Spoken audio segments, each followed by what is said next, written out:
Assalamualaikum warahmatullahi wabarakatuh. Pada kesempatan kali ini saya akan mencoba menjelaskan mengenai metabolisme, khususnya mengenai enzim.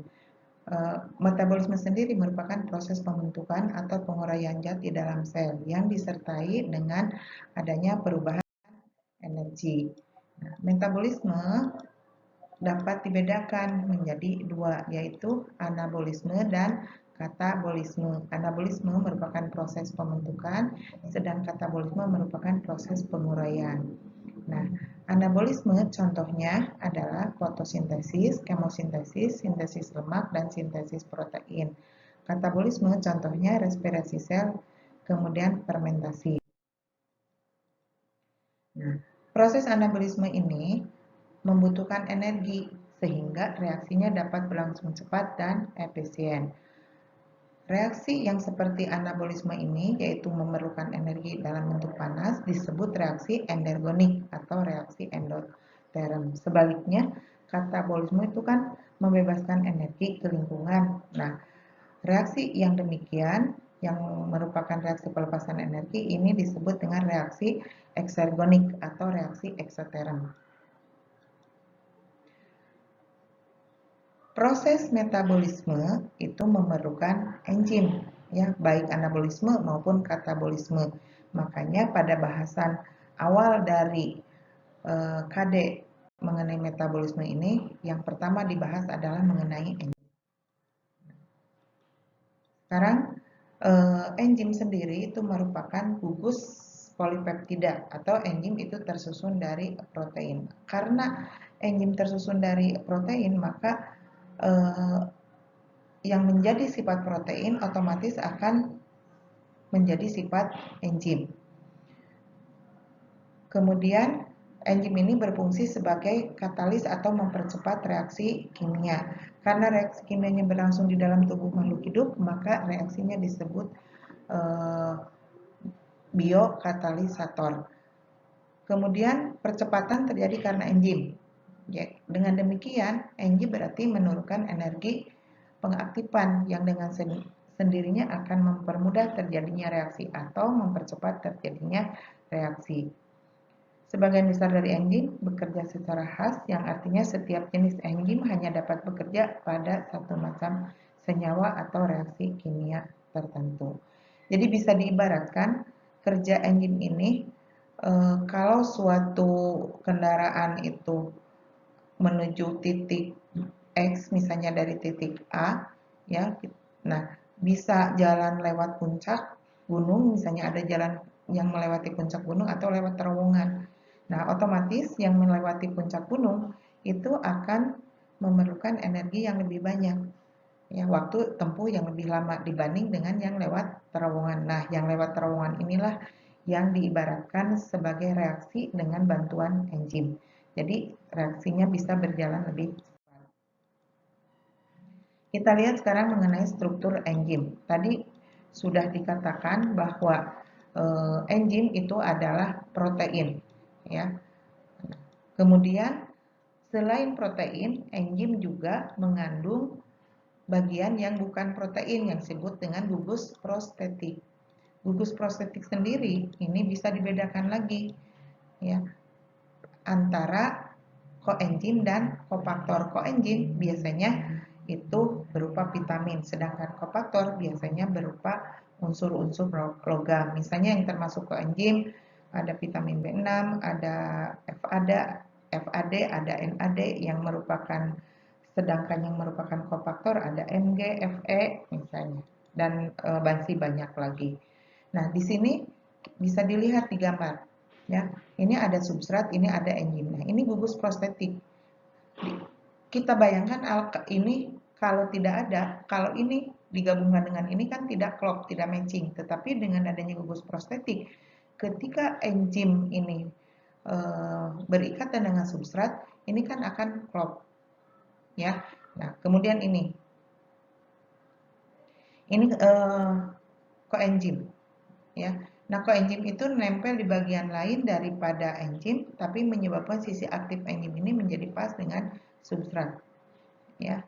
Kurang lebih gambaran daripada peran gugus prostetik di dalam struktur enzim itu seperti itu. Adapun enzim kalau masih berupa protein itu belum aktif. Ini disebutnya dengan apoenzim. Sedangkan kalau si protein ini sudah bergabung dengan gugus prostetik disebut dengan holoenzim atau enzim yang aktif. Jadi apoenzim itu enzim yang belum aktif, belum bisa berfungsi, sedangkan kalau apoenzim ini bergabung dengan gugus prostetik, jadilah enzim yang aktif, enzim yang siap bekerja. Sekarang kita lihat sifat-sifat enzim. Pertama, enzim adalah protein. Tadi sudah disebutkan, sehingga apa yang menjadi sifat protein akan menjadi sifat enzim. Misalnya, enzim itu bersifat termolabil atau tidak tahan panas, maka enzim pun demikian. Sampai suhu 60 derajat Celcius masih aktif, tetapi di atas 60 derajat Celcius enzim itu akan rusak. Sedangkan di bawah 0 derajat Celcius enzim itu tidak aktif. Jadi bukan rusak ya kalau di bawah 0 derajat Celcius, tapi tidak aktif. Kapan aktifnya? Yaitu saat suhu itu perlahan-lahan naik, maka enzim akan aktif lagi. Kalau udah rusak mah ya udah rusak, tidak bisa diapa-apakan lagi. Kemudian enzim bekerja secara spesifik atau khusus, jadi satu enzim hanya untuk satu substrat. Kemudian enzim berfungsi sebagai katalis atau biokatalisator karena enzim katalis itu kan mempercepat reaksi kimia. Nah, reaksi kimia yang dibantu oleh enzim ini terjadi di dalam makhluk hidup, makanya disebut sebagai enzim ini sebagai biokatalisator. Kemudian enzim diperlukan dalam jumlah sedikit dan enzim untuk beberapa enzim dapat bekerja secara bolak-balik, dua arah. Sekarang faktor-faktor yang mempengaruhi kerja enzim. Ada konsentrasi substrat, suhu, keasaman atau pH, gugus prostetik atau aktivator, inhibitor, dan konsentrasi enzim. Pada umumnya, konsentrasi substrat ini kalau misalnya di awal reaksi itu substratnya belum atau enzimnya belum berikatan dengan substrat semua, ketika ditambahkan substrat, maka kecepatan reaksi akan bertambah. Tetapi apabila substrat itu atau enzim itu sudah berikatan semuanya dengan substrat, maka kecepatan reaksi akan konstan. Yang kedua, suhu. Suhu, jadi enzim memiliki suhu optimal di kisaran 30. Dari 0 sampai 30 derajat Celcius, kecepatan reaksi enzim itu akan perlahan-lahan naik sampai sekitar 30 derajat Celcius itu optimumnya.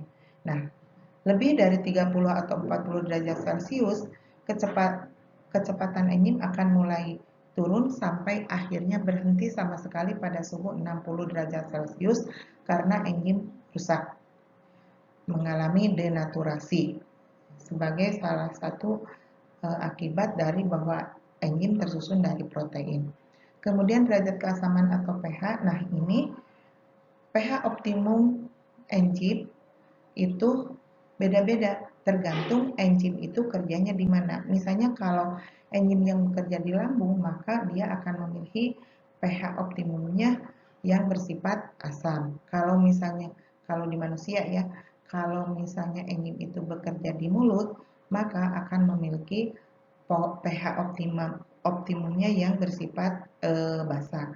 Jadi artinya pH untuk enzim ini berbeda-beda tergantung enzimnya apa, bekerjanya di daerah yang bersifat asam, basa, atau netral. Kemudian gugus prostetik atau aktivator. Nah, jadi tanpa gugus prostetik maka enzim tidak aktif. Makanya gugus prostetik ini disebut juga sebagai aktivator. Jadi tanpa gugus prostetik, enzim itu hanya berupa apoenzim, belum bisa bekerja. Baru kalau sudah bergabung dengan gugus prostetik, maka enzim akan bekerja, bisa aktif. Jadi sisi aktif enzim itu baru bisa matching dengan atau berikatan dengan substrat. Kemudian inhibitor. Inhibitor kerjanya kebalikan dari aktivator. Ya. Jadi inhibitor ini ada dua macam, ada inhibitor kompetitif dan inhibitor non-kompetitif. Kalau inhibitor kompetitif, dia memiliki struktur yang mirip sekali dengan substrat. Kalau inhibitor kompetitif ini lebih dulu berikatan dengan substrat, otomatis substrat tidak bisa berikatan dengan enzim. Nah, kalau inhibitor non-kompetitif, dia akan menempel di bagian selain sisi aktif enzim, tapi akan menyebabkan sisi aktif enzim strukturnya berubah sehingga tidak bisa berikatan dengan substrat. Itu perbedaan inhibitor kompetitif dan inhibitor non-kompetitif. Yang terakhir, konsentrasi enzim ini sama halnya dengan konsentrasi substrat. Pas misalnya substrat itu ditambahkan, konsentrasi enzimnya ditambahkan, pada awal selama si enzim substrat itu belum berikatan semuanya dengan enzim, kecepatan reaksi akan bertambah. Ditambahkan lagi enzimnya, konsentrasinya ditambah, kecepatan reaksi bertambah. Ditambahkan lagi aktivitas enzim atau kecepatan reaksi bertambah.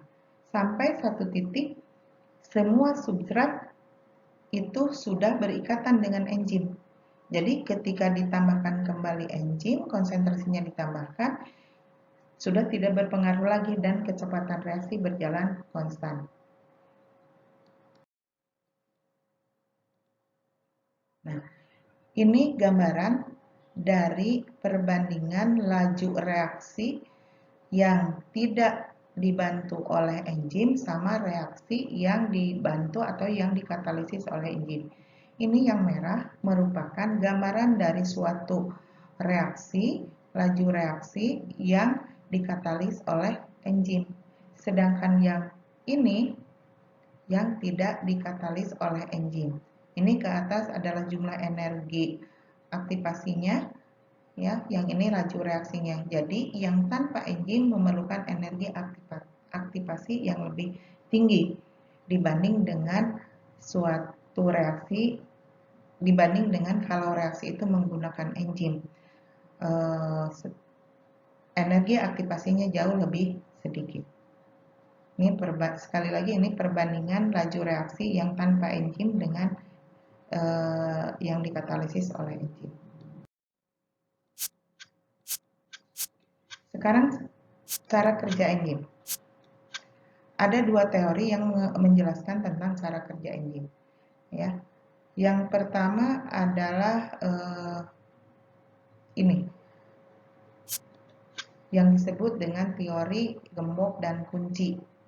Yang ini, yang kedua, menurut teori kecocokan yang terinduksi. Nah, kerja enzim menurut teori gembok dan kunci, jadi ini diibaratkan sebagai enzim, ini sebagai substrat, ini sisi aktif dari enzim. Kemudian ini berikatan membentuk kelompok enzim dan substrat.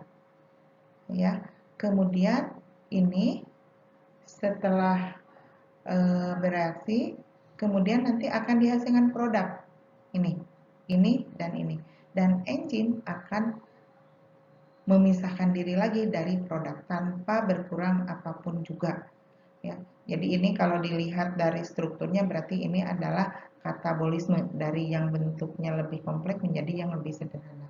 Jadi sekali lagi, ini enzim, ini substrat. Substrat berikatan pada sisi aktif enzim membentuk kelompok enzim substrat. Selanjutnya terbentuklah produk dan enzim memisahkan diri. Jadi menurut teori gembok dan kunci, sisi aktif enzim itu bersifat kaku, tidak bisa berubah. Ya, kayak gembok kunci kan ada lubangnya dengan anak kuncinya. Ya harus bisa bekerja kalau dengan kuncinya. Bukan dengan kuncinya tidak bisa bekerja. Ibaratnya seperti itu. Makanya disebut teorinya gembok dan kunci. Yang kedua adalah teori kecocokan yang terinduksi. Ini substrat, ini enzim, ini sisi aktif enzim. Kalau diperhatikan, ini nih bentuk ini itu kan lebih lebar dibanding dengan ini. Jadi sisi aktif enzim yang bentuk lansip-lansipnya ini lebih lebar dibanding dengan substrat yang mau berikatan dengan enzim. Nah, kemudian substrat berikatan dengan enzim pada bagian sisi aktif membentuk seperti ini. Jadi ini di sini kelihatan sisi aktif enzim yang ini di sini jadi pas dengan substrat. Artinya, menurut teori kecocokan yang terinduksi, sisi aktif enzim itu bersifat fleksibel, bisa menyesuaikan dengan struktur substrat. Setelah membentuk kelompok enzim substrat, kemudian terbentuklah produk dan enzim memisahkan diri. Itu cara kerja enzim menurut teori gembok dan kunci serta teori kecocokan yang terinduksi.